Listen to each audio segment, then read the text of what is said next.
Shalom Pak Bambang, saya mau izin bertanya, apakah Yohanes menjiplak logos neoplatonis? Mohon pencerahannya. Yudaisme dengan keragaman alirannya ini penting sekali karena apa? Logos dalam konsep Injil Yohanes itu terbukti jauh lebih monoteis ketimbang logosnya Philo. Lah kenapa sekarang? Injil Yohanes kalau Anda bacalah Santo Agustinus. Beliau mengatakan apa? Saya sudah membaca semua aliran filsafat. Satu yang tidak pernah kujumpai di sana. Firman menjadi daging, logos menjadi daging. Ya kan?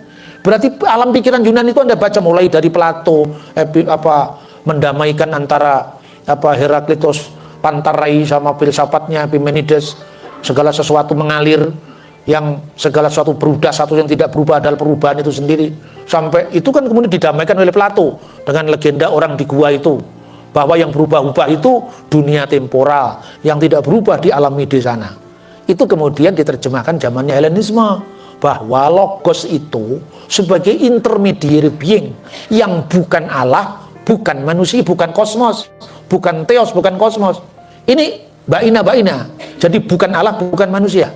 Bandingkan dengan Injil Yohanes. Enarki in ologos, ke ologos in prostontion, ke theos in ologos. Pada mulanya logos, firman. Firman itu bersama dengan Allah. Terbedakan.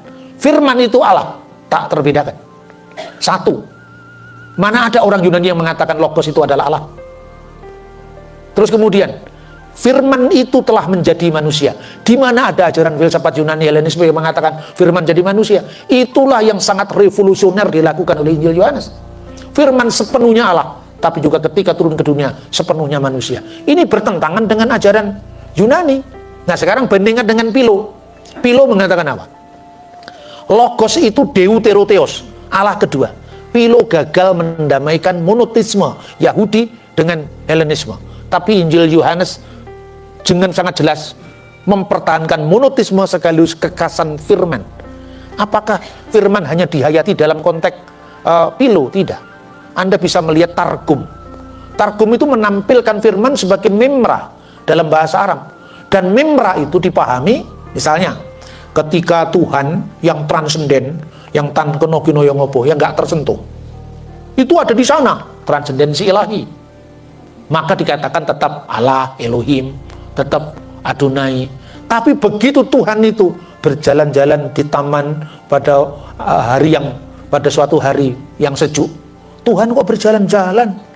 Kan mirip dengan ayo lakum yang tunjungan. Maksud Tuhan kok jalan-jalan? Itulah antropomorfisme. Ketika Allah dibayangkan hadir di tengah-tengah umatnya, itu disebut memra oleh Targum. Makanya kadang-kadang itu orang Israel menunggu Musa di bawah 70 tua-tua itu.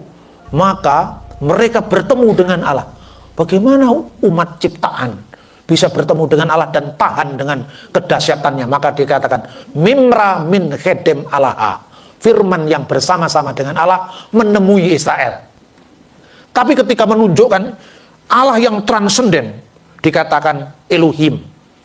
Maka perhatikan, firman itu bersama-sama Allah, itu paralel dengan ungkapan Targum. Mimra min khedem Allah. Firman yang bersama-sama dengan Allah.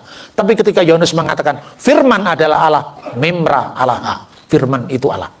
Ini Yahudi, basicnya bukan Yunani. Makanya dulu sejak saya mahasiswa itu, saya sering diskusi filsafat dengan para prater yang seusia dengan saya. Terus dikatakan, kamu kenapa tidak ikut jalan saya? Kita mengikuti jalan yang lain. Nanti kita ketemu di satu tempat. Hanya karena saya punya istri tidak mungkin jadi imam. Nah, tapi jangan dianggap dia penghalang, tidak. Dia adalah biara tanpa jubah. Kira-kira seperti itu. Tuhan memberkati kita. Terima kasih. Ya, Oke Pak Bambang, penjelasan Anda sangat mencerahkan dan menguatkan iman kami. Terima kasih, Tuhan Yesus memberkati.